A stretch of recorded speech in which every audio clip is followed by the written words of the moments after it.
Amém, queridos. Mais uma vez, a paz do Senhor. Vamos passar para o nosso, então, estudo. Estamos tratando o tema Os Discípulos de Jesus Cristo. E, desta feita, estamos tratando dos discípulos de Cristo e a tentação, a segunda parte deste tema, os discípulos de Cristo e a tentação. Nós vamos começar lendo a primeira epístola de João, no capítulo 2, versos 15 a 17. Primeira epístola de João, capítulo 2, versos 15 a 17. Essa primeira leitura a farei. Nas demais, então, nós vamos nos revezando nisso.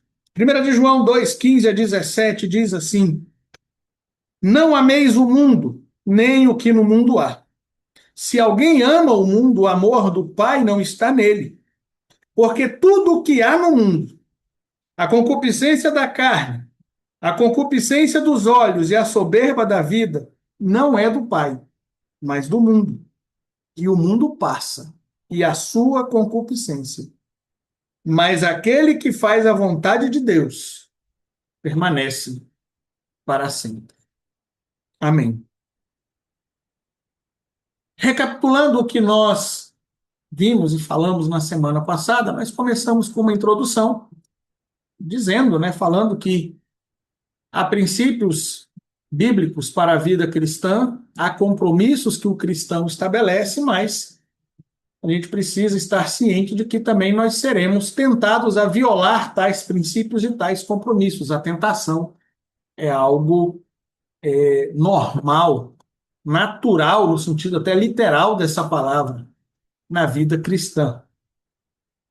E aí nós, então, fomos tratar das definições, a definição de tentação, falamos sobre isso, tratamos dessas definições e partindo, então, para uma diferenciação que muitas vezes, por não ser feita, cria-se um suposto, para muitos um suposto paradoxo entre alguns textos bíblicos, porque o apóstolo Tiago diz que a tentação vem de nós, cada um é tentado quando é atraído segundo sua própria concupiscência. Mas, em 1 Coríntios 10, 13, o apóstolo Paulo diz que Deus não nos deixa tentar além do que podemos suportar. Então, Deus estaria mexendo na nossa concupiscência. E aí, Mateus 6,3, Jesus nos ensina a orar: não nos deixes cair em tentação. Então, é Deus que nos induz à tentação, mas o Tiago diz que ele não nos induz à tentação. Deus não pode ser tentado pelo mal. Então, com base nas definições, a gente fez essa diferenciação de tentação e provação, apesar de que o termo grego é o mesmo, é o contexto que vai estabelecer se é uma tentação para a queda ou se é uma provação para aperfeiçoamento. E trabalhamos nesses três textos, então. Ok? Hoje, nós vamos falar sobre um padrão para as tentações. Apesar de que o apóstolo Tiago diz que cada um é tentado quando é atraído por sua própria concupiscência, a Bíblia mostra um padrão para as tentações. Segundo o apóstolo Tiago, como eu acabei de falar, cada pessoa é tentada de acordo com as suas fraquezas individuais. É o texto que eu acabei de dizer. Cada um é tentado quando é atraído por sua própria concupiscência. Ou seja, nós falamos isso na semana passada. Cada um tem uma fraqueza. E ninguém vai dizer, não, eu sou invencível, eu não tenho fraqueza. Cada um tem um ponto em que é mais suscetível ao pecado. E a gente sempre pensa que os pecados, adultério, homicídio, querida, a própria soberba é um pecado. Então, quando alguém se acha demais, eu sou invencível, eu não, porque eu não sou tentado na área sexual, eu sou invencível. Você é soberbo, mentiroso e soberbo. Então, você já pecou. Então, cada um tem uma fraqueza, até mesmo a soberba.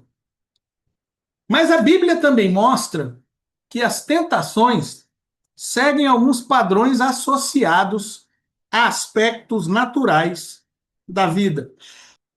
Então a Bíblia mostra, queridos, que apesar de que cada um é tentado em suas próprias concupiscências carnais, há um padrão, há alguns aspectos da nossa vida de cada um, mas a vida do ser humano como um todo, há alguns aspectos em que as tentações ocorrem.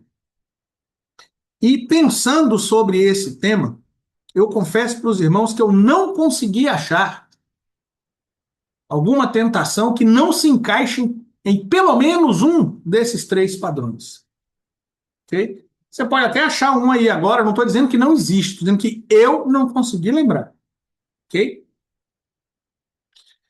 Em 1 de João 2,16, o apóstolo João resume toda a dinâmica do pecado e mostra quais são estes aspectos. Então ele diz, né, 1 de João 2,16, foi o texto que nós lemos: tudo o que há no mundo, a concupiscência da carne, a concupiscência dos olhos e a soberba da vida, não é do Pai, mas do mundo. Isso é, é do mundo, é algo, né, como eu disse, mundano, secular, né, natural, carnal.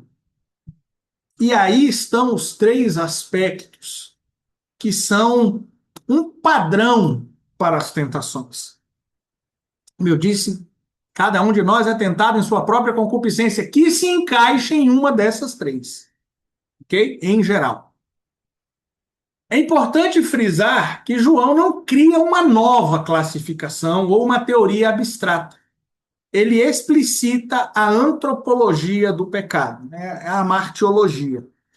Ou seja, quando João escreve isso aqui, ele não está criando uma classificação teológica, ele não está filosofando, ele não está fazendo uma teoria abstrata. Ele está mostrando que a experiência, a análise de situações de tentação mostram isso. Cada um é tentado quando atraído por sua própria concupiscência. Em uma dessas áreas. Em uma dessas áreas. Ele não está criando algo. Ele não está formulando uma teoria. Ele está mostrando, dizendo mesmo, isso aqui acontece. Ele está dando nome, vamos dizer assim, a algo que já acontece.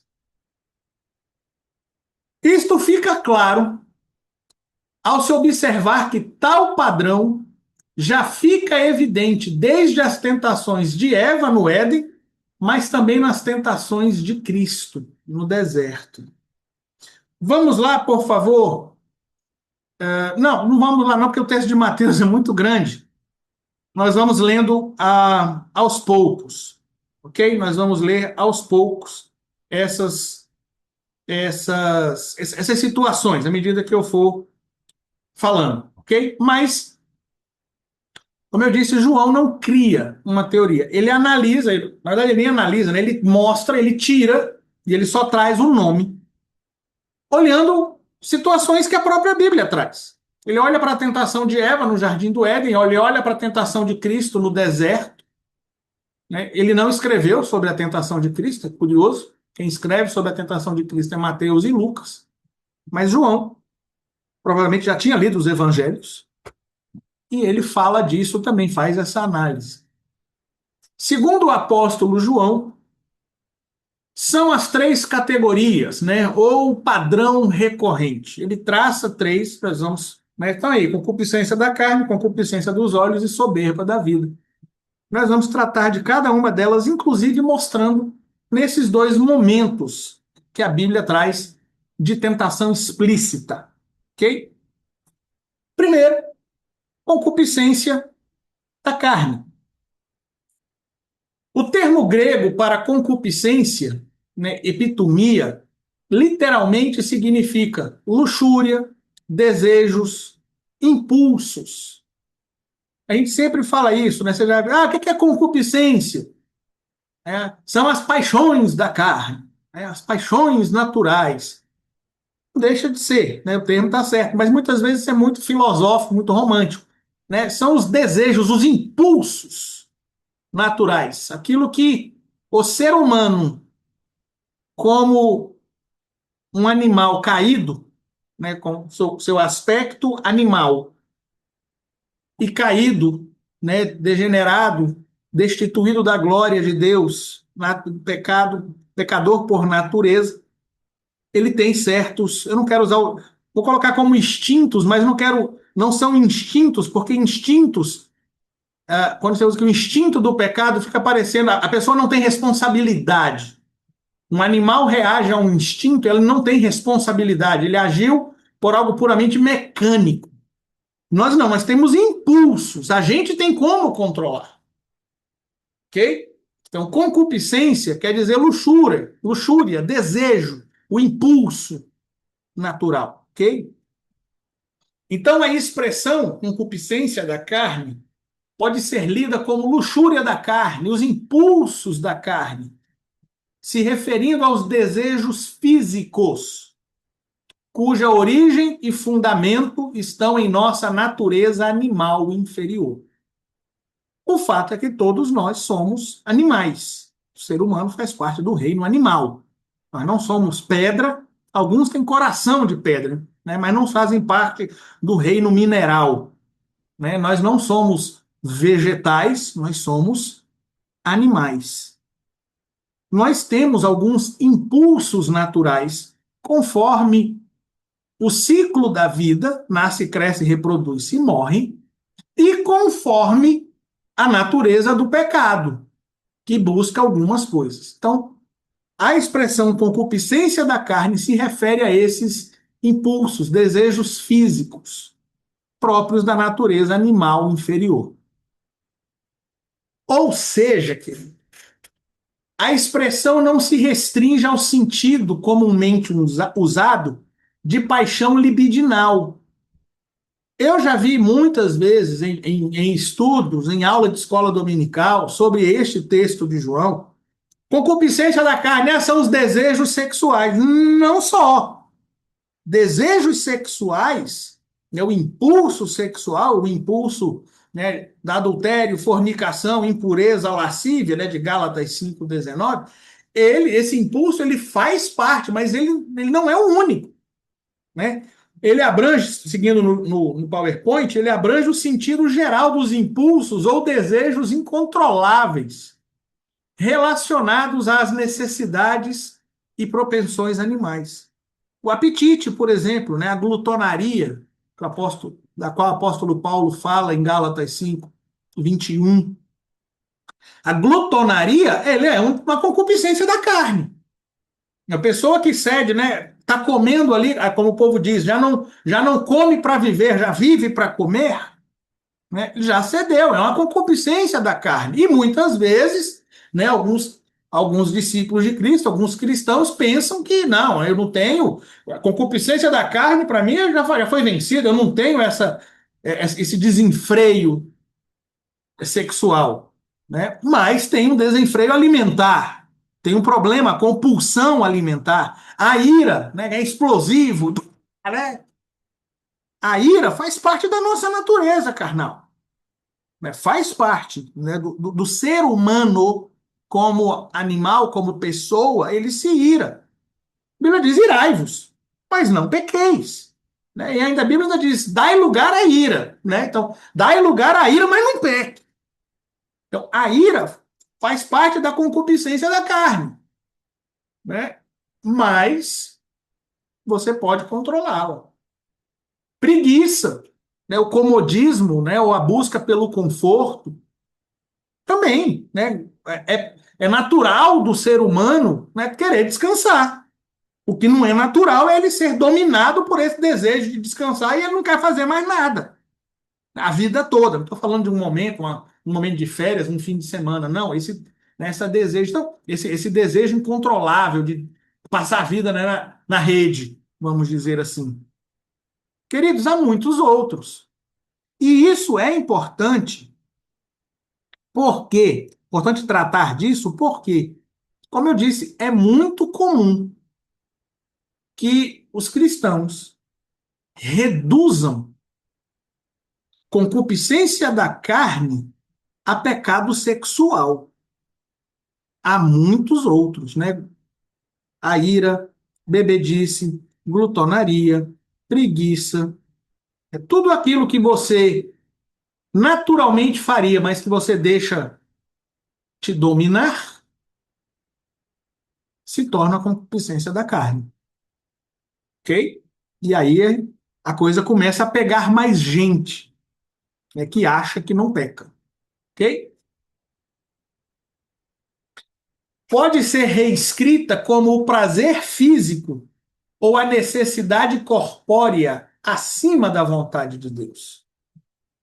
Né? A Bíblia nos ensina padrões de moralidade. Moralidade sexual, sim. Mas moralidade de trabalho, sim. Moralidade no trato com os outros, sim. E quando a gente coloca a nossa natureza animal acima desses padrões, eu também, né, não tenho sangue de barata, não, né, e pá, né, você pecou, é concupiscência da carne.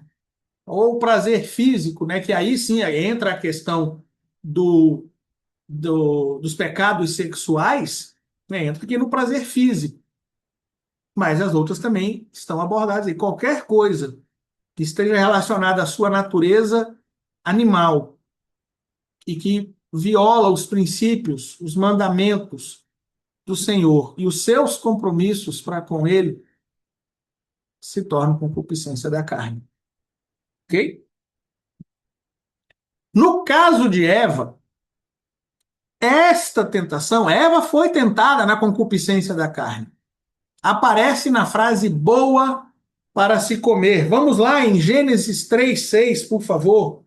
Eu disse, nós vamos ler o texto paulatinamente. Gênesis 3:6.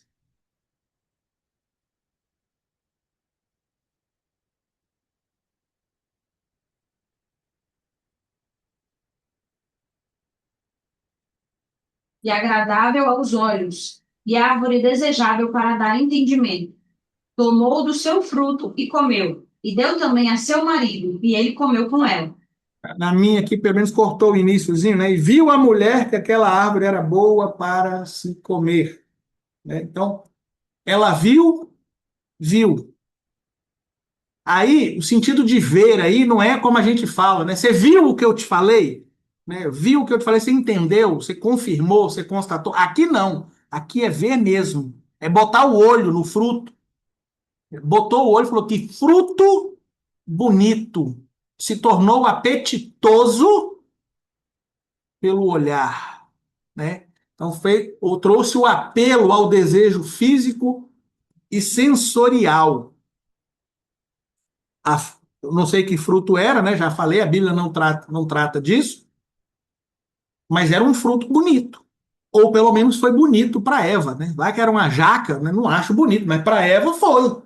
Né? Olhou e falou que fruto lindo, né? Bom para se comer. Bom é gostoso, não? Ela achou bonito para se comer. Foi o apelo ao desejo físico e sensorial. Não era apenas fome, era o prazer do paladar. Era o corpo passando a ditar as decisões espirituais. Eva não estava com fome. Se ela tivesse com fome, ela teria já procurado qualquer outra árvore, comido qualquer outro vegetal que tinha no jardim. Ela foi ali, né, chegou perto, serpente atenta, e ela olha e vê que a árvore, o fruto era bom para se comer. Aquela árvore era boa, bonita para se comer. Ela deixou então que o corpo decidisse. O desejo animal, né, a necessidade fisiológica, necessidade entre aspas, que ela não estava com fome, mas ditasse a decisão espiritual. Já no caso de Cristo, na tentação de Cristo no deserto, a concupiscência da carne aparece na primeira tentação de Satanás. Manda que estas pedras se tornem em pães. Vamos lá, por favor, em Mateus 4:3.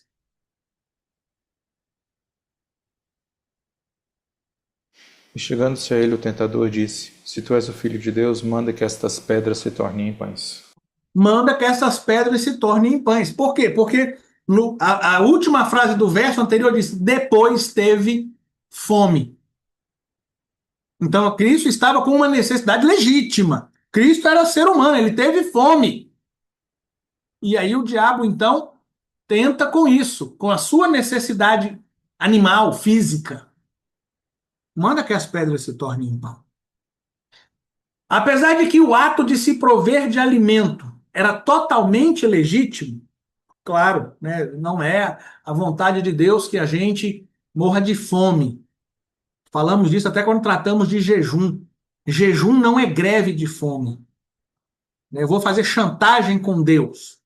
Deus nunca pediu isso. Jejum não é isso. Então, se prover de alimento, querido, é totalmente legítimo. Mas no caso de Cristo, fora o próprio Deus quem conduzira Jesus a um deserto sem alimento. A Bíblia diz que foi conduzido pelo Espírito ao deserto. Deus não sabia que no deserto não tinha comida? Não tinha comida? Sabia. Ainda assim ele mandou Jesus? Mandou. Então era a vontade de Deus que naquele momento Cristo não comesse. Por quê? Seguindo no slide. Para enfrentar a tentação na sua humanidade. E ser habilitado a ser o sumo sacerdote que pode se compadecer de nós. Cristo precisava ser tentado na concupiscência da carne, para que a Bíblia, então, pudesse atestar o que está em Hebreus 4:15. Por favor, alguém leia Hebreus 4:15. Porque não temos um sumo sacerdote que não possa compadecer-se das nossas fraquezas, porém um que, como nós, em tudo foi tentado, mas sem pecado. Em tudo foi tentado. Se Cristo não fosse tentado em sua natureza humana, como um ser humano, como alguém que vive em carne, ele não poderia, vamos dizer, nos julgar ou interceder por nós quando nós somos tentados nisso. Quando nós somos tentados na área sexual, se Cristo nunca tivesse sido tentado na concupiscência da carne, ele poderia, não sei o que é isso, nunca passei por isso. Ou quando alguém rouba um pão, rouba alguma coisa para comer, Cristo sabe, ele foi tentado nisso, mas ele não cedeu. Então, se prover de alimento era totalmente legítimo. Mas naquele momento, naquela circunstância, a vontade de Deus era que Cristo fosse tentado na sua humanidade. E houve outras tentações, tá? Na sua concupiscência da carne, Cristo foi tentado em outras vezes. Eu sempre gosto de falar a própria situação da mulher adúltera. A mulher foi apanhada no flagrante adultério, no próprio ato adulterando. Aí você acha que eles disseram para ela: ô senhora, por favor, coloque uma roupa aí que nós vamos te levar até o Rabino de Nazaré? Arrancaram aquela mulher do jeito que ela estava, sem roupa, levaram diante de Cristo, jogaram lá. Estava todo mundo. Mas foi saindo um por um até que ficou só Jesus e a mulher. Uma mulher, no mínimo em trajes mínimos, no máximo um lençol.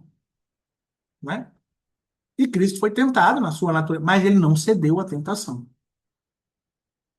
Então, são coisas que muitas vezes são naturais, são legítimas em algumas situações, mas não justificam. Então, no caso aí da transformar as pedras em pães, Satanás então tenta convencer Jesus de que as coisas materiais são mais necessárias do que as espirituais, para assim agir independentemente da vontade de Deus e usar seu privilégio divino para prover sua necessidade imediata. No caso do deserto, quando Satanás fala a Cristo: se tu és o Filho de Deus, transforma essas pedras em pães. E muita gente diz: mas qual era a tentação disso? Por que Jesus não podia fazer? Né? Aí você já ouviu alguém dizer, porque Jesus estaria usando o poder de Deus em seu benefício próprio. Quando Jesus multiplicou os pães, ele não comeu?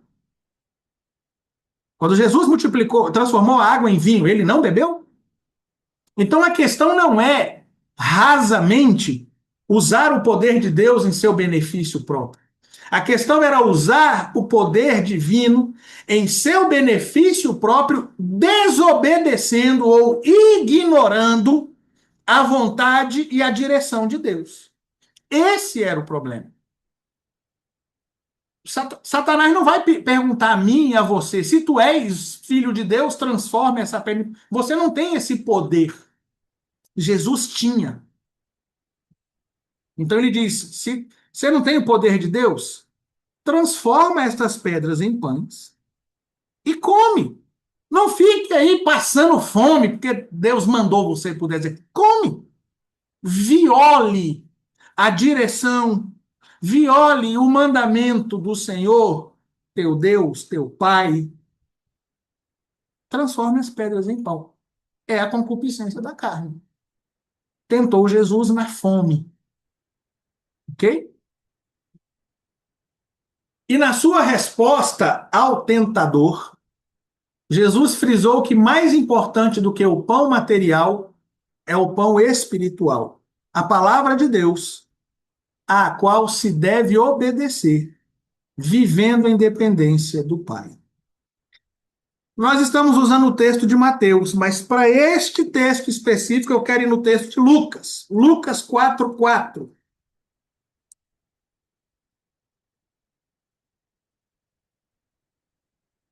E Jesus lhe respondeu, dizendo: Está escrito que nem só de pão viverá o homem, mas de toda a palavra de Deus.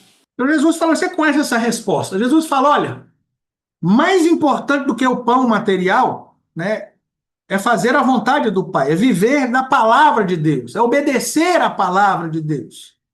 E o que ele está dizendo é exatamente isso, ó, eu não vou desobedecer a ordem de Deus, não vou desobedecer a direção divina para meu benefício próprio. Mas por que eu escolhi Lucas 4:4? Porque nas Bíblias de texto alexandrino, NVI, NVT, NTLH, esse final aí, mais de toda a palavra de Deus, foi retirado. E aí eles colocam lá embaixo, né? Ou às vezes aparece, mas com entre parênteses escrito lá embaixo, no rodapé. Não consta nos melhores manuscritos. Os melhores manuscritos para quem? A gente sempre fala isso. Esse texto, querido, Lucas 4:4, sem esse final, ele perde o sentido. Jesus está citando Deuteronômio. E se ele citasse sem o final, o texto perde o sentido, especialmente para os gregos, a quem Lucas escreve, que não conheciam o livro de Deuteronômio. Então, mais uma vez, de novo, é a mesma cantinela, mas, como diz o apóstolo Pedro, como diz o apóstolo Paulo, não vou deixar de exortar-vos, e é segurança para vós.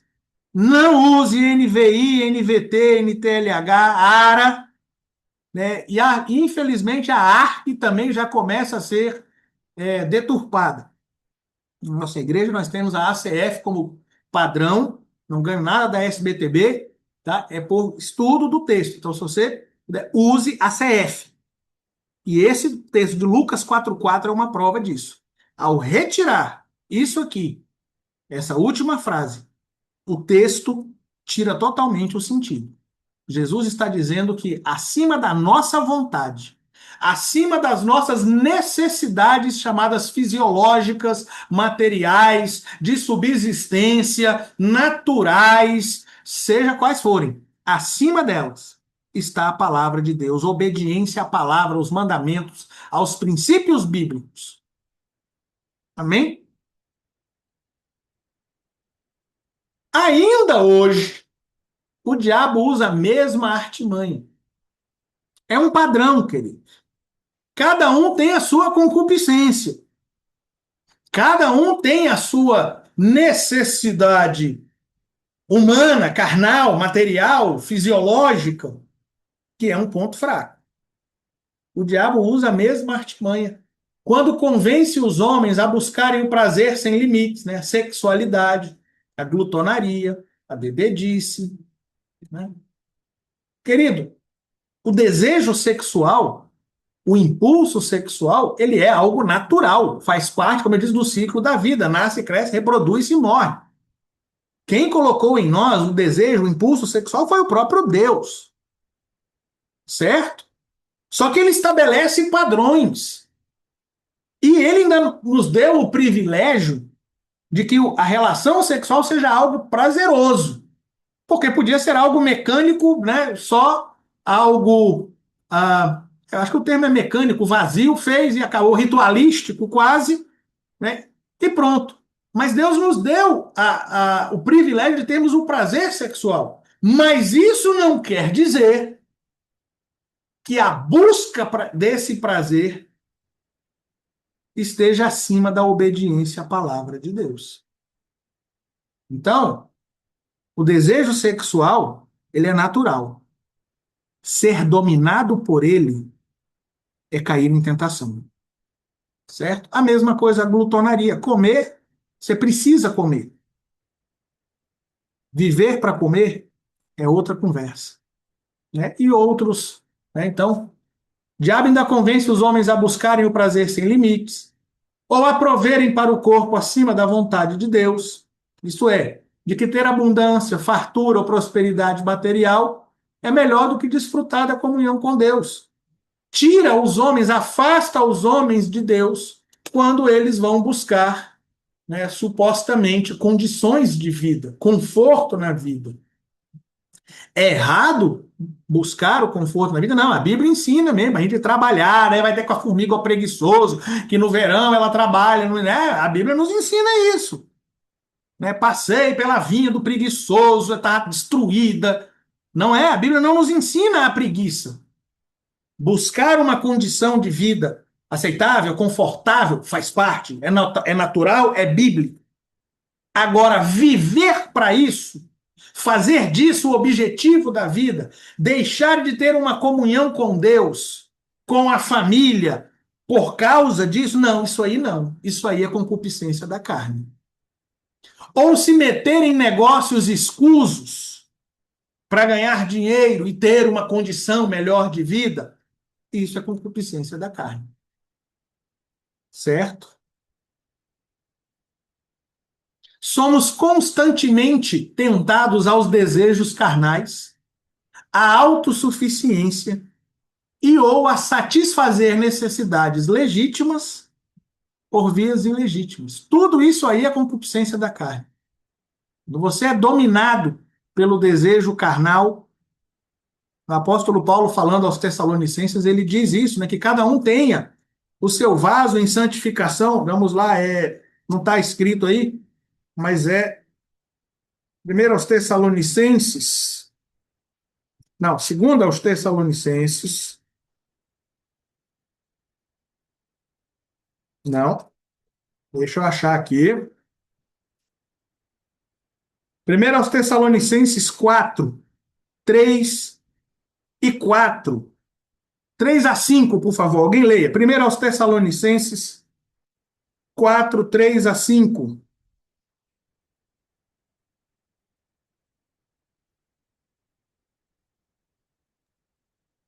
Primeiro Tessalonicenses 4, de 3 a 5. 3 a 5, isso. Porque esta é a vontade de Deus, a vossa santificação, que vos abstenhais da fornicação, que cada um de vós saiba possuir o seu vaso em santificação e honra. 5, por favor. Não na paixão da concupiscência, como os gentios, que não conhecem a Deus. Então veja, Deus nos deu o desejo sexual, mas ele estabelece o limite. Para você não cair na concupiscência, tenha o seu próprio vaso. A relação sexual, o desejo sexual, o impulso sexual, ele vai ocorrer naturalmente, mas ele vai ser extravasado em uma relação monogâmica heterossexual de compromisso firmado. É o que ensina aí. Que vos abstenhais da fornicação, e fornicação aí no grego é porneia, prostituição, impureza, lascívia, né? Adultério, prostituição, impureza e lascívia, obras da carne. Então você não vai extravasar o seu desejo sexual aí. Você vai ter o seu vaso. É com o seu cônjuge. É ele o seu objeto de desejo sexual. É com ele que há esse extravasar. Não na paixão da concupiscência. Então, é bem claro, somos constantemente tentados nisso. Somos constantemente tentados à autossuficiência. Eu não preciso de ninguém, eu me basto. Eu me basto. Eu me resolvo. Ou a satisfazer necessidades legítimas por vias ilegítimas. Não, mas eu estava com fome. Eu fui lá e roubei o pão. Eu não, né? Alguém, né? A explicação dele, eu estava com fome, eu fui lá e roubei. É uma necessidade legítima. Você está com fome, é a subsistência. Mas é uma via ilegítima. Então nós somos tentados e há muitos outros, né? Ah, fulano me encheu o saco, eu não tenho sangue de barata, eu explodi. É um ato natural. Mas o extravasar foi ilegítimo. Ilegítimo. Então nós somos constantemente tentados nisso. A tentação pela concupiscência da carne acontece quando um desejo legítimo e até natural é desvinculado da obediência à palavra de Deus. Então, quando algo que é natural, algo que é, né, normal do ser humano ou normal seu, mas você faz isso contrariando princípios, ensinamentos bíblicos ou ordens, mandamentos, é a concupiscência da carne falando. Ok, queridos? Tranquilo? No texto de João aparece, né, a concupiscência da carne e depois a concupiscência dos olhos. Pelo significado do termo grego epitomia, que nós vemos desejos, luxúrias, impulso, né? A expressão se refere a tudo aquilo que atrai os olhos, né? O impulso ou tendência a ser cativado pelo esplendor e ostentação exteriores e visíveis. É aquilo que atrai o olhar. É aquilo que você quer que os, né, você quer ser reconhecido, vamos dizer assim, né? Pode se exemplificar pela cobiça. Você olha aquele objeto e quer para si. Na verdade, não é ser reconhecido é soberba da vida. Você quer para si, você cobiça algo. E aqui a diferença é: concupiscência da carne é algo que você cobiça, que é uma necessidade animal. Concupiscência dos olhos não são necessidades fisiológicas, são coisas que atraem, a beleza, né? Então a cobiça, a ganância.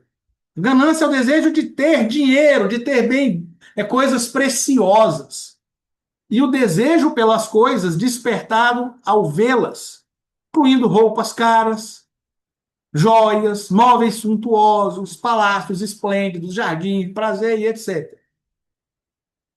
Veja que nada disso aí é necessidade fisiológica. Ah, eu preciso de roupa, é verdade. Mas quando você diz assim, eu preciso de uma roupa, não quero citar nomes, o vídeo está sendo gravado, posso ter problema no YouTube. Mas eu preciso de uma roupa da marca Super Ultra Mega Power. Por quê? Para eu ter. É para ter, é para ostentar. Isso é concupiscência dos olhos.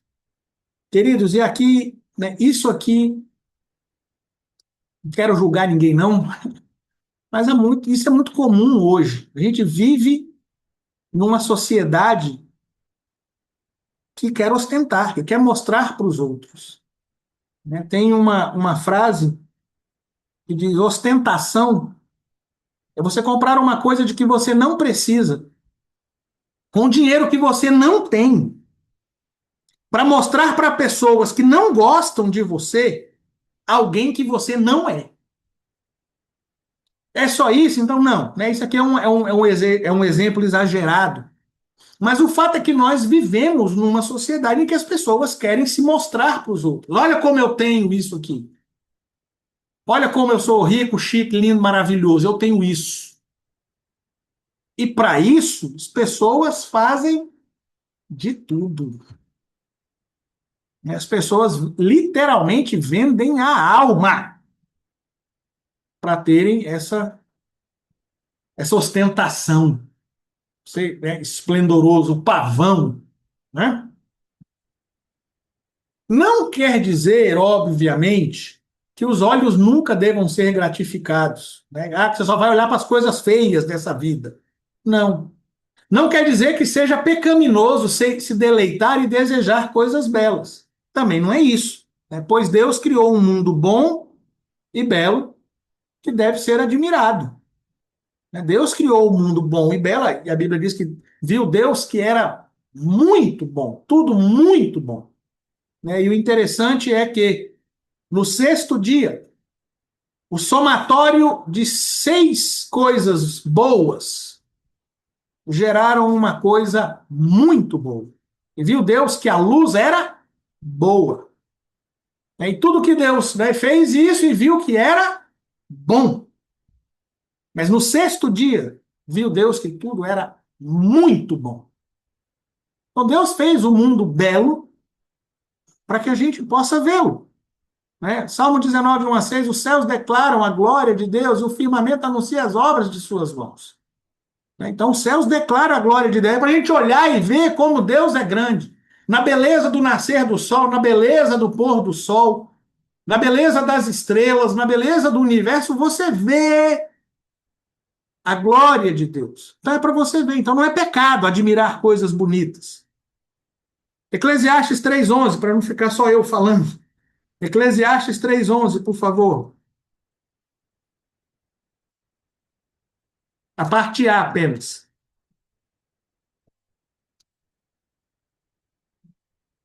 Tudo fez formoso em seu tempo. Tudo fez formoso em seu tempo. Por quê? Para ser admirado. Então não é pecado, querido, você querer se admirar coisas boas ou querer ter coisas bonitas. A referência concupiscência dos olhos é a elevação destas vaidades frívolas deste mundo ao grande e principal objetivo da vida. Ou seja, a idolatria a essas coisas belas e sua busca em desobediência à palavra de Deus. Mais uma vez, né? O texto é: todas as coisas me são lícitas, mas nem todas me convêm. Todas as coisas me são lícitas, mas eu não vou me deixar dominar por nenhuma delas. Ou todas as coisas me são lícitas, mas nem todas edificam. Então, queira ter coisas bonitas, mas não faça disso o objetivo da sua vida. Não seja ganancioso, cobiçoso. Não seja alguém que se vende por isso. Ou que por causa disso, né, troca a comunhão com Deus. Certo? Então, o pecado não é desejar coisas bonitas. E aqui não estou falando, de novo, das necessidades fisiológicas. Estou falando das coisas desse mundo. Na tentação de Eva, a concupiscência dos olhos, né, se manifestou na visão de Eva da árvore proibida como agradável aos olhos. Foi o desejo despertado pela visão. Né? No verso 6, que a pastora Lígia já leu, né, e viu a mulher que aquela árvore era boa para se comer, né, ela viu aquilo ali é bom para comer, como a gente falou, concupiscência da carne. Né? Ela não estava com fome, mas ela deu vazão ao desejo de comer. Era bonita aquela ali, né, que é a história, agradável aos olhos. Me agrada aos olhos. Sansão escolheu sua primeira esposa dizendo exatamente isso. Aquela me agrada aos olhos. Deixou que o que ele viu suplantasse quem ele era. Nazireu desde o ventre. Esse é o problema. Na tentação de Cristo, Satanás usou isso também, concupiscência dos olhos, em sua terceira tentativa. Aqui eu estou me baseando no texto de João, então concupiscência da carne em Jesus foi a primeira, concupiscência dos olhos foi a terceira, né? Ao mostrar-lhe todos os reinos do mundo e a glória deles, e oferecer-lhe, tudo isso te darei, se prostrado me adorares. Você está vendo? Olha que coisas lindas. Olha a glória desses reinos. Eu vou te dar toda essa glória, se prostrado me adorares. Ele tentou pegar Cristo pelo olhar. Satanás, que é o príncipe deste mundo, o Deus deste século e o príncipe das potestades do ar, ofereceu para Cristo um atalho para o reino do mundo que um dia se tornará do nosso Senhor e do seu Cristo, mas sem a cruz, apenas em troca de adoração. E é interessante, no texto de Lucas, nós estamos usando o texto de Mateus, né? Mas vamos lá em Lucas 4. Lucas capítulo 4, verso 6. Alguém, por favor, leia Lucas 4, 6. E disse-lhe o diabo: Dar-te-ei a ti todo este poder e a sua glória, porque a mim me foi entregue, e dou a quem quero. Queridos, eu já vi pessoas falando aqui, o diabo estava mentindo aqui, porque ele não. Não, não, ele não está mentindo, não.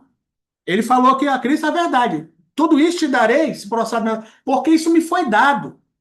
E o próprio Jesus diz isso, né? Os três textos, nos três textos aí vai aparecer essa expressão. Mas vamos em João 12, 31, por favor.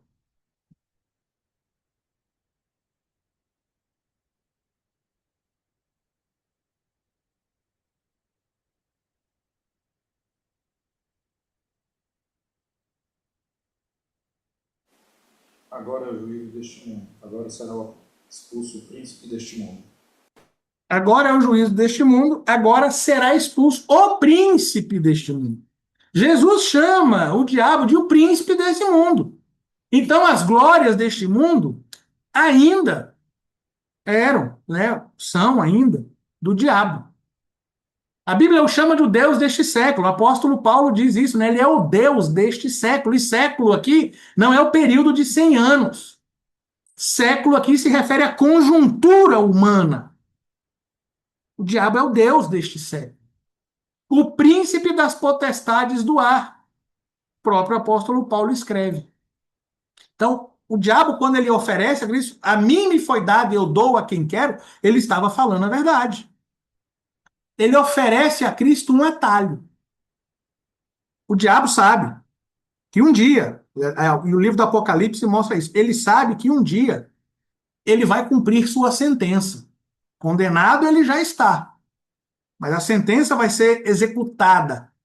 E a Bíblia diz que quando isso acontecer, o reino deste mundo será do nosso Senhor. Vamos lá em Apocalipse 11, 15. É inclusive um texto, um trecho da música Aleluia de Handel, né?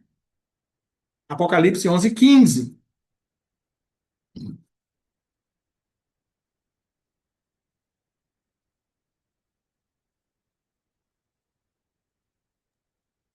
E o sétimo anjo tocou a sua trombeta, e houve no céu grandes vozes que diziam: Os reinos do mundo vieram a ser de nosso Senhor e do seu Cristo, e ele reinará para todo o sempre. Querido, hoje, dia 19 de maio de 2026, o príncipe deste mundo é Satanás. O Deus deste século é Satanás. O príncipe das potestades do ar é Satanás. Quando a sétima trombeta tocar, será dito no céu: os reinos do mundo vieram a ser de nosso Senhor e de seu Cristo, e ele reinará para sempre. O diabo fez uma proposta. Vamos encurtar esse negócio. Você não passa pela cruz, E eu te dou os reinos do mundo agora. Você só precisa me adorar. Olha os reinos do mundo. Encha os olhos com a beleza, com o esplendor da glória desse mundo. Essa era a proposta. Pecar, cair, se render a Satanás pelo que enchia os olhos. Em sua resposta, Jesus ensina que a adoração e a submissão são somente a Deus, né? Ele cita mais uma vez Deuteronômio, ele diz: vai-te, Satanás, porque está escrito: ao Senhor teu Deus adorarás e só a ele servirás. Então, só a ele adorarás, é a ele. Mesmo que haja perda de bens terrenos. E por isso nós cantamos o Castelo Forte, ou quando cantamos, eu fiz menção dessa frase: se temos de perder famílias, bem, poder, embora a vida vá, por nós Jesus está, e dar-nos-á seu reino, lá na frente. Agora, para não ceder à tentação, você vai deixar de ganhar coisas que enchem os olhos. Não vai ganhar coisas bonitas, vai perder coisas que enchem os olhos. Agora. Mas lá na frente, você vai reinar com Cristo. Hoje, a gente adora e se submete a Deus, mesmo que haja perda dos bens terrenos. Estamos em Apocalipse, né? Aí o mais perto aí é Hebreus. Vamos em Hebreus 11, 24 e 25.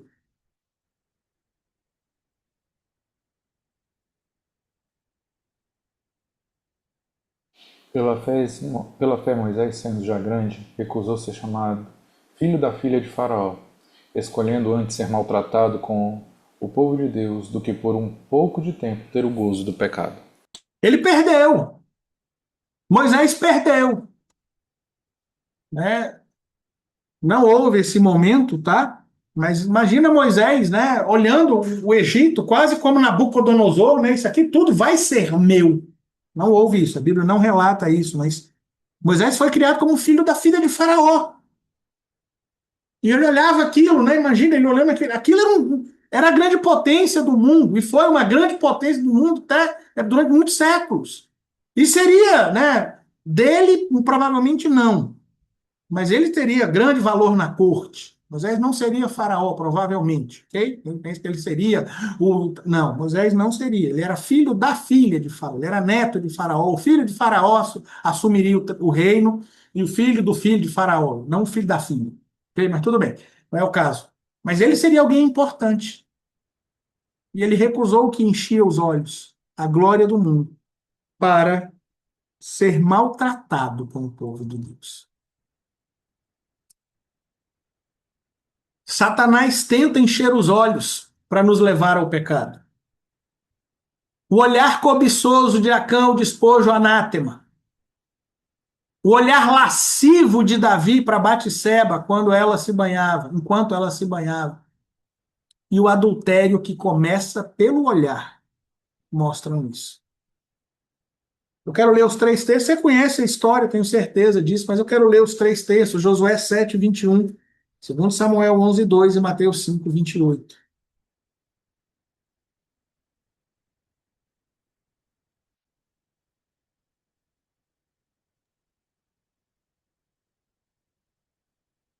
Quando vi que, quando vi entre os despojos uma boa capa babilônica e 200 siclos de prata e uma cunha de ouro do peso de 50 siclos, cobicei-os e tomei-os, e eis que estão escondidos na terra, no meio da minha tenda, e a prata por debaixo dela. O pecado de Acã começou no olho. Quando vi, cobicei. O olhar lascivo de Davi para Batseba enquanto ela se banhava, 2 Samuel 11, 2. E aconteceu que numa tarde Davi se levantou do seu leito e andava passeando no terraço da casa real, e viu do terraço uma mulher que se estava lavando, e esta era uma mulher muito formosa à vista. Davi olhou para Batseba, né? Ele deveria ter... Opa, né? O que é isso? Manda alguém lá fechar essa janela. Fala para essa mulher que daqui eu vejo tudo. Não, ele mandou lá. Vê quem é aquela mulher que está se banhando lá, ó, atrás. traz para cá. Começou pelo olhar. Começou pelo olhar. Né? E é por isso que Jesus vai citar Mateus 5:28, por favor.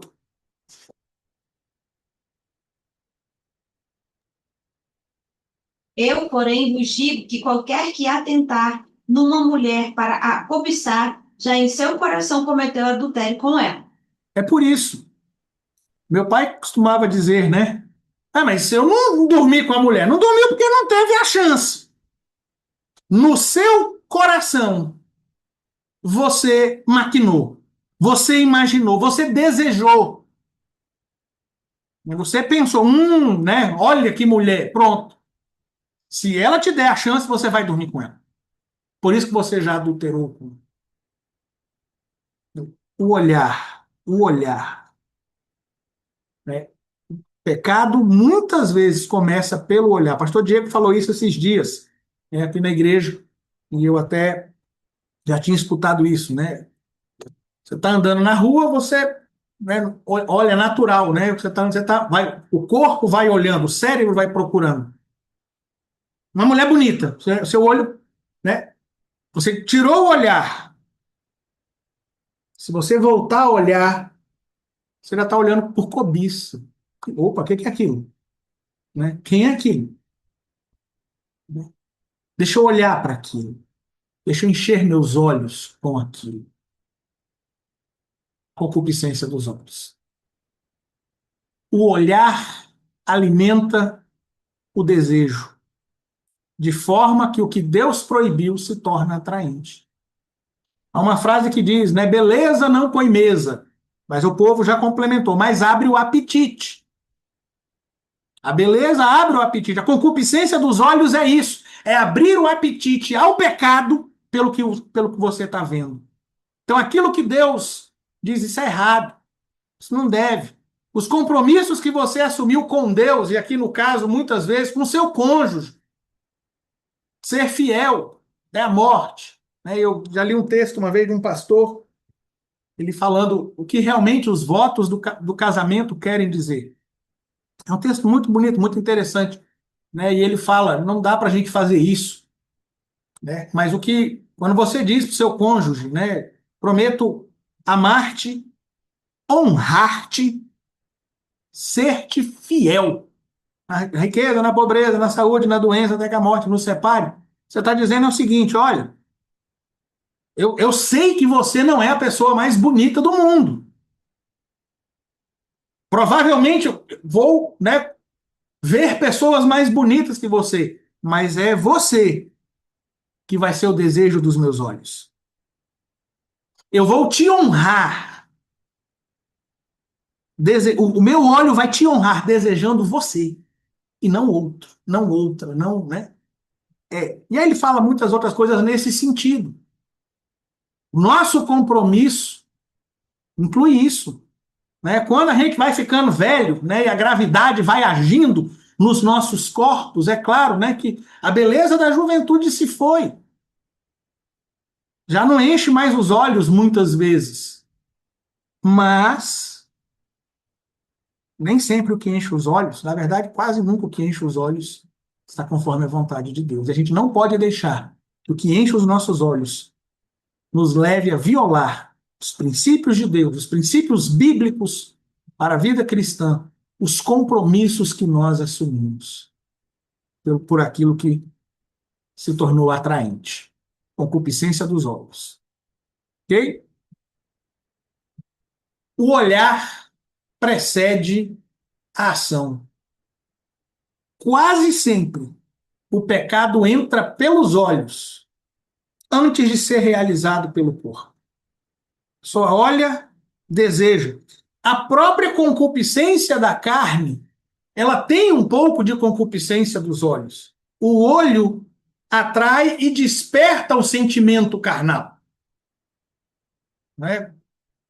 Jesus não comeu pedra, mas ao olhar as pedras, ele com fome, Satanás fala, tá vendo essas pedras? Transforma em pão. Então, a própria concupiscência da carne, ela também envolve a concupiscência dos olhos. A concupiscência dos olhos traz a concupiscência da carne. olha, deseja e aí age, tenta. Muitas vezes não consuma, mas tentou. Eu passei por uma situação com uma pessoa que ficou hospedada em nossa casa e ela, muito depravada, começou a ver pornografia nos nossos computadores. A gente saía para a igreja, minha esposa e eu, e ele ficava vendo pornografia. E um dia eu fui fazer um sub. Quando eu abri o computador, aquele monte de coisa, na hora eu parei, chamei minha esposa, falei, olha isso aqui, quero que você veja que não fui eu. Chamei a pessoa, falei, o que é isso aqui? Não, eu não fiz nada. Só olhar não é pecado. É pecado. É pecado, porque você não fez, porque você não teve a chance. Mas muitas vezes até tentou, não sei se não ligou, não sei. É aí que olha e passa a cantada.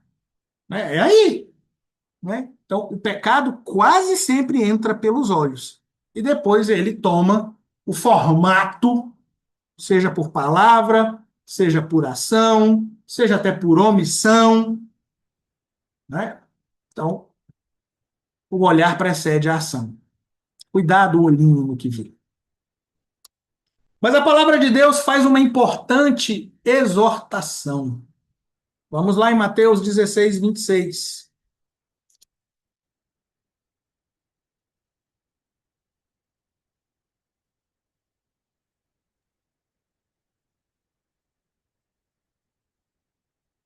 Pois que aproveita o homem ganhar o mundo inteiro se perder a sua alma? Ou que dará o homem em recompensa da sua alma? Esse verso é muito distorcido, você sabe, né? Uma alma vale mais do que o mundo inteiro. Não é isso que a Bíblia está dizendo. A Bíblia não está dizendo. A Bíblia está dizendo o quê? O que adianta você ganhar o mundo inteiro? E ganhar o mundo inteiro aqui não é para Jesus, não. São as riquezas, os bens deste mundo, a glória desse mundo. O que adianta você ganhar tudo que enche os seus olhos e ir para o inferno? É concupiscência dos olhos. O que adianta? Né? Então a Bíblia faz uma importante exortação. O que adianta? Que deve nos levar a clamar ao Senhor, mas também a tomar decisões muitas vezes drásticas. Salmo 119, 37. Um verso que não é tão conhecido no Salmo 119.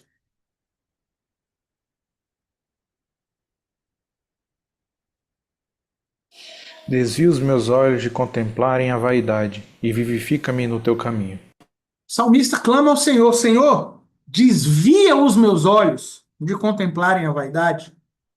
Aí você pode dizer, então, né, tá vendo? Deus não desviou meus olhos. Né? Eu pedi e ele não fez. A gente clama ao Senhor: Senhor, me ajuda, desvia os meus olhos. Mas isso também deve nos levar, querido, a tomar decisões.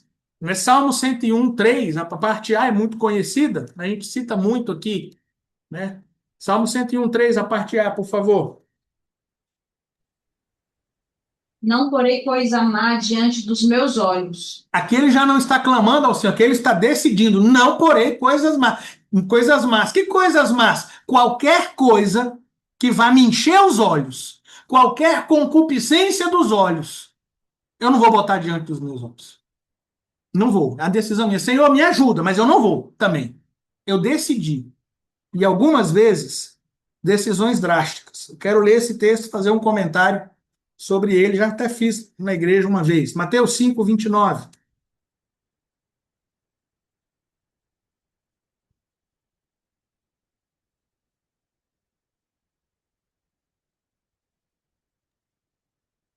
Portanto, se o teu olho direito te escandalizar, arranca-o e tira-o para longe de ti, pois te é melhor que se perca um dos teus membros do que seja todo o teu corpo lançado no inferno. Queridos, eu já vi alguns comentaristas dizendo, né? Jesus usa de hipérbole. Né? Ou seja, Jesus exagera. Jesus não está dizendo para você arrancar seu olho, não. Né? Volta e meia a gente vê uma reportagem de alguém que cortou a mão, arrancou o olho, né? E é levado para o hospital e a pessoa fala: eu cortei porque eu estava pecando. Que é isso? Tá vendo esses crentes fanáticos e tal? Eu não creio que Jesus estava usando de hipérbole. Agora, Isso aqui, querido, isso aqui é um caso super drástico. É uma medida extremíssima. Existem muitas outras formas, e nós vimos aí, né? Afasta, sai de perto, tira o olho, né? Para de olhar, exerça domínio próprio, né? Não, é algo que realmente não tem jeito. Tô tentando há muitos anos e não. Aí é uma coisa, né? Ah, mas pastor, você está incentivando a automutilação. Não, não. Eu não estou dizendo que as pessoas têm que se mutilar. Não estou dizendo isso. Mas o que eu estou dizendo é que muitas vezes, aqui neste caso, é uma medida extremíssima. Porque existem muitas outras medidas que podem ser tomadas antes de se chegar nesse ponto.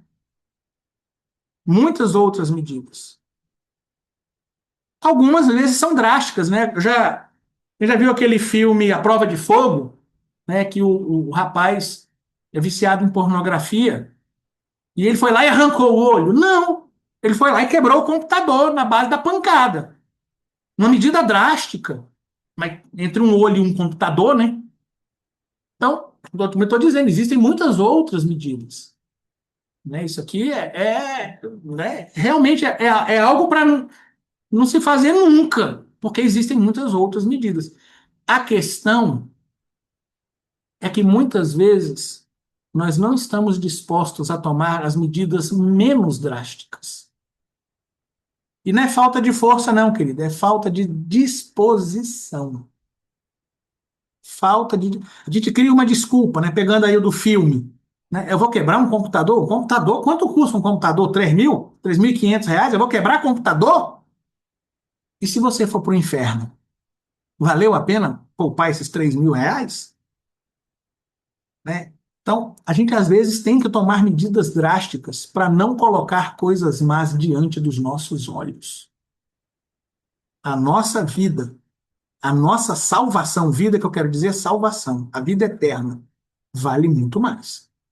Então, se for preciso, quebre, jogue fora, dê as costas e vá embora. E muitas outras medidas, cada uma com seu contexto. Ok? E por último aí, no padrão joanino, nós não estamos terminando o estudo, estou terminando este tópico, a soberba da vida, concupiscência da carne, concupiscência dos olhos e soberba da vida. Um se refere aos instintos, entre aspas, né, as paixões naturais, os desejos naturais. Outras, aquilo que enche os olhos, a cobiça, concupiscência dos olhos, cobiça. Soberba da vida vai no ego, né? No grego, alazoneia, é literalmente presunção arrogante, orgulho, e foi o pecado que derrubou o querubim. Vamos lá em Isaías 14, 12 a 15.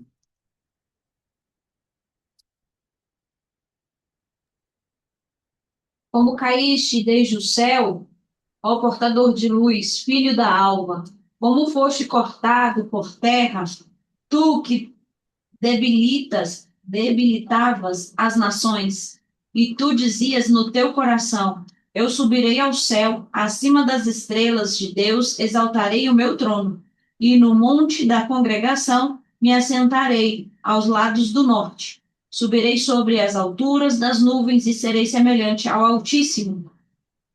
E, contudo, levado será ao inferno, ao mais profundo do abismo.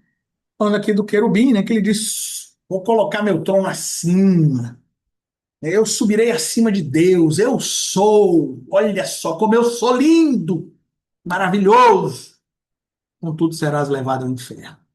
Só um detalhe, na leitura da pastora Lígia, se você está usando a ACF, quando ela diz aí, como caíste dos céus, e ela falou, ó portador de luz, e você falou, não, aqui na minha Bíblia está escrito Lúcifer. Esse é um dos grandes erros, para mim, da ACF. Já falei isso aqui, mas como eu fiz um elogio à ACF agora há pouco, com Lucas 4:4, eu preciso fazer também essa ressalva. O termo Lúcifer é um termo latino.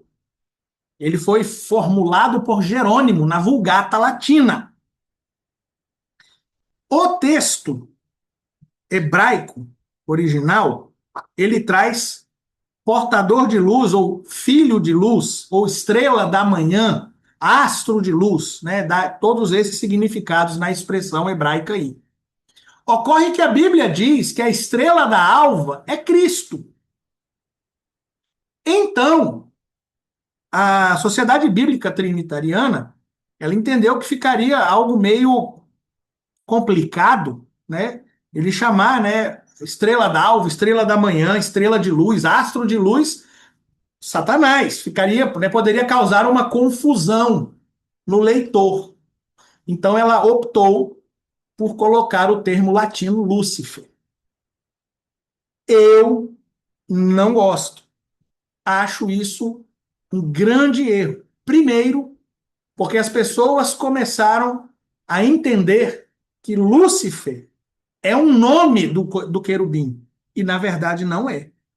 Na Bíblia hebraica, esse querubim não tem nome. É querubim. Aqui ele é chamado de astro de luz, portador de luz. Lúcifer não aparece na Bíblia hebraica. Do mesmo jeito que o termo purgatório não aparece. Foi algo que alguém criou.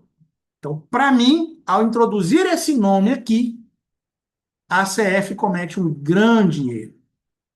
E é um erro possível de ser contornado. Você viu aí a pastora Lígia lendo, né? Portador de luz. É a correção que nós fizemos neste texto. Então, este é um dos erros, este é o grande erro para mim da ACF, está em Isaías 14:12. Ok?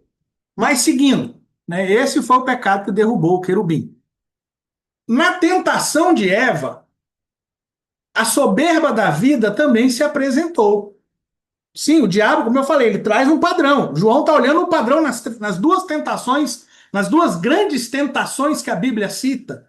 Há muitas outras, mas essas são as duas grandes, a de Eva e a de Jesus. E ele olha para a tentação de Eva e aparece lá a soberba da vida.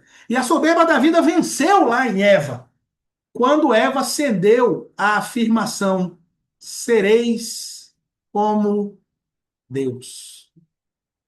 E aí o texto ainda diz que ela pensou que a árvore era desejável para dar entendimento. Quando a serpente falou para Eva, você vai ser como Deus. Ela foi no ego. Uh, você como Deus. E essa fruta vai me dar uma sabedoria. Eu vou conhecer o bem e o mal como Deus. Soberba da vida venceu. Era o desejo pelo status, a exaltação do ego, o show, o espetáculo, o crescimento.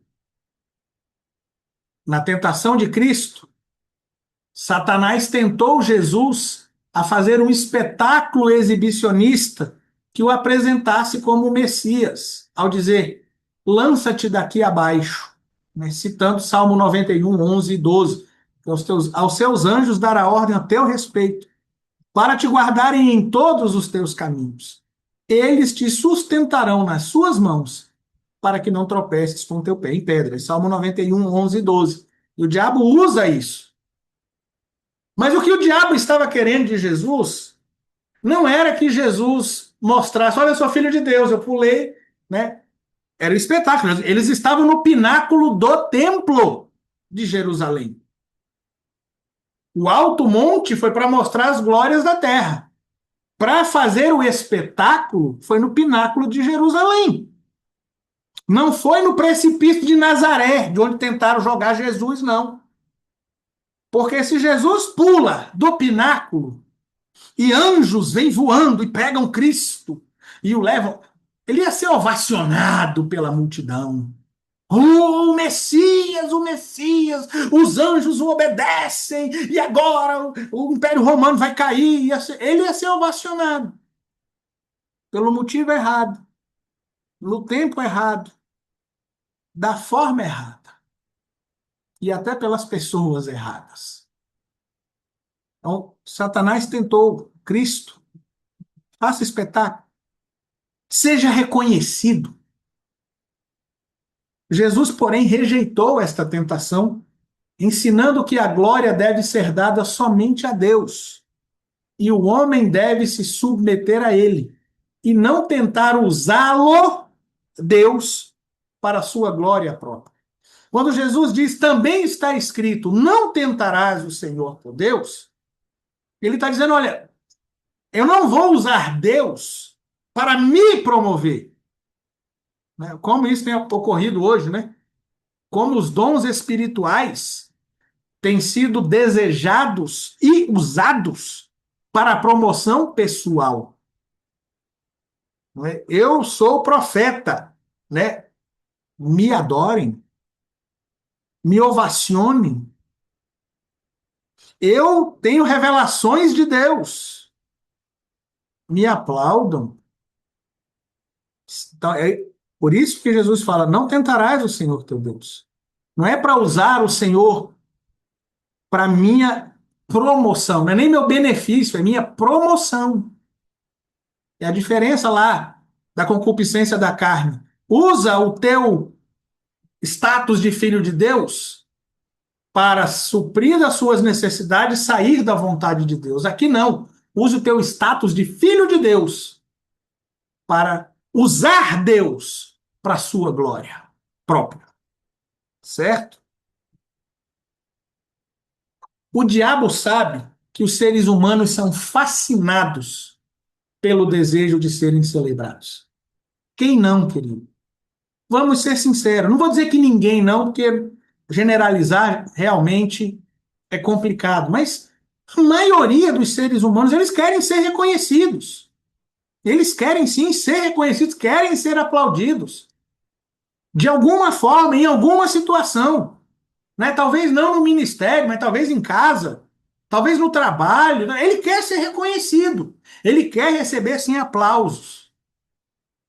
O diabo sabe disso.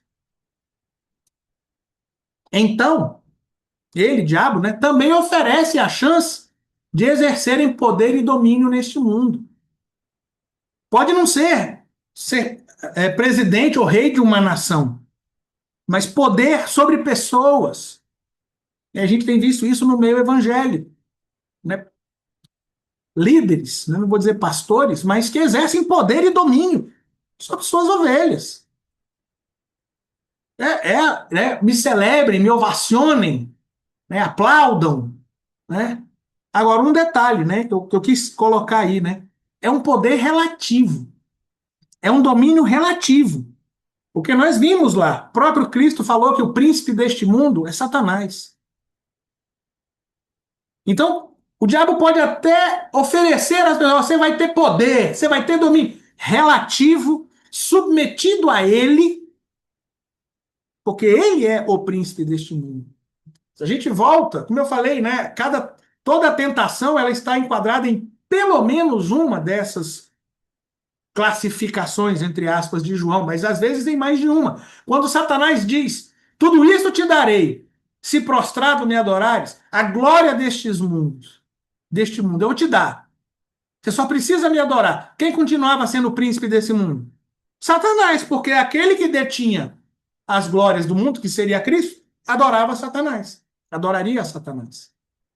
Então as pessoas pensam que elas estão dominando, que elas são as maiorais, elas continuam submetidas ao domínio do príncipe deste mundo, que é Satanás. Então Satanás oferece a chance de exercerem poder e domínio neste mundo, ou de serem celebridades. Muitas vezes não são, né, não têm poder sobre pessoas, né, não tem poder, não tem domínio, não tem, mas são celebridades, né? E a gente vive num mundo hoje de programas de televisão que as pessoas, os ilustres desconhecidos, querem ter os seus 15 minutos de fama, né? Vão ficar aí 2, 3 anos na mídia, né? Volta e meia vão aparecer numa reportagem, o ex isso da edição de 1955, aconteceu isso com ele. As pessoas querem ser celebridades e celebradas, mesmo entre os cristãos. Mesmo entre os cristãos. querem ser ovacionados e trocam isso por qualquer coisa. Muitos aceitam. Muitos aceitam a proposta de Satanás. Como cantavam uma música num disquinho lá na casa do meu avô quando eu era criança. É o psinho de Satanás. Os discípulos de Cristo devem, então, aprender a serem humildes, inclusive, mas não só, perante o Senhor. Não, eu sou humilde perante Deus, é 1 de Pedro 5,6, humilhai-vos, pois, debaixo da potente mão de Deus. Eu me humilho perante o Senhor.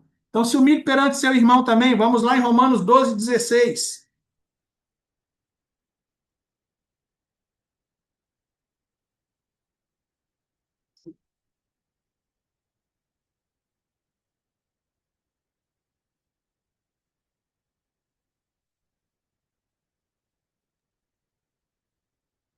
Os 16. Sede unânimes entre vós, não ambicioneis coisas altas, mas acomodai-vos às humildes. Não sejais sábios em vós mesmos. Acomodai-vos às humildes. Quem é que quer ouvir isso, querido? Não ambicione grandes coisas, não ambicione ser ovacionado. Né? Cante de verdade. Né? Eu não preciso ser reconhecido por ninguém. Né? Essa é uma canção que os crentes cantavam, que é mentira miserável. Né? Mentira miserável, não, né? Mas que era um exagero. Muitas vezes as pessoas cantavam, né? Eu quero ser reconhecido. Eu quero ser reconhecido. A gente precisa aprender, todos os discípulos de Cristo. A gente precisa aprender a humilharmos-nos diante de Deus, mas diante dos outros também. O apóstolo Paulo vai dizer: cada um considere o outro superior a si mesmo. Baixa o seu ego, segure a sua bola. Baixa a bola aí. Isso é difícil. Isso é muito difícil. Certo? Então, já falamos das três, né?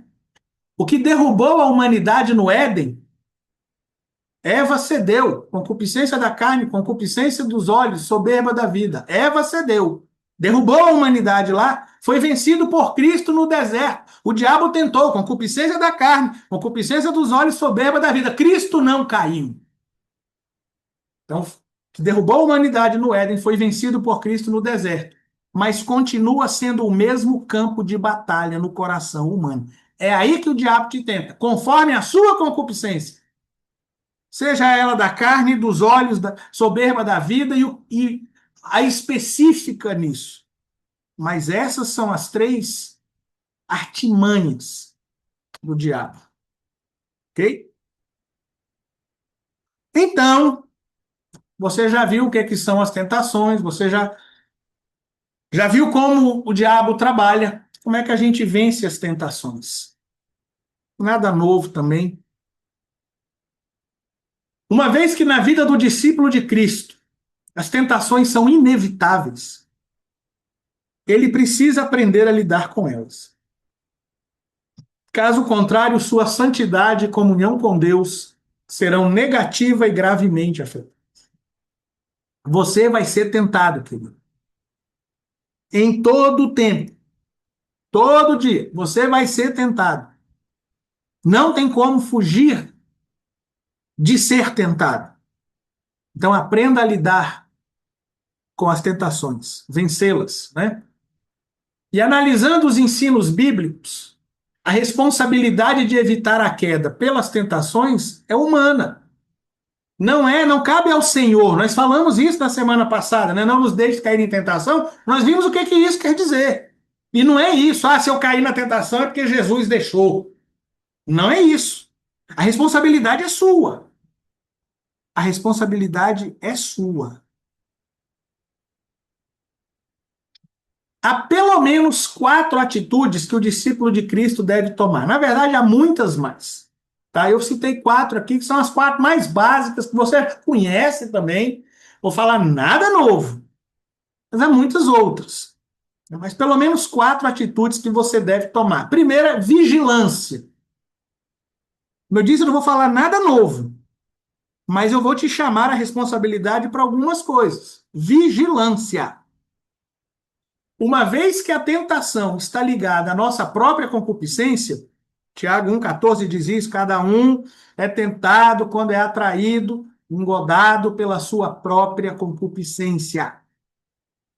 Nós podemos nos conscientizar e identificá-la. Eu falei na semana passada, o pastor Diego falou na semana passada, a pastora Lígia falou na semana passada.